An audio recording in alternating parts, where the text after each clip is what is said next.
തീ വേനലിൽ പൊള്ളാതെ നീർ പെയ്തു നീ ചെയ്യാതെ ഞാൻ കമ്പിളി പോലെ നിന്നെ പുണരാം ഞാൻ നിന്നുടെ മാറത്തു മെല്ലെ വേരുകളാഴ്ത്തിടാം നിൻ ഹരിത പരവതാനിയാവാം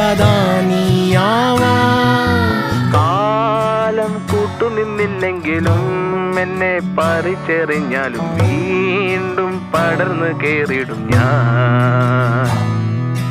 കാലം കൂട്ടുനിന്നില്ലെങ്കിലും എന്നെ പറിച്ചെറിഞ്ഞാലും വീണ്ടും പടർന്നു കേറിടും ഞാൻ. എന്തിനി വേഗം ഇത്തിരി നേരം എന്തിനി വേഗം ഇത്തിരി നേരം പറ്റിപ്പിടിച്ച് ഞാൻ നിന്നോട്ടെ നിന്നുടെ മൃദുല പ്രതലമധിക മധുരമതി മനോഹരം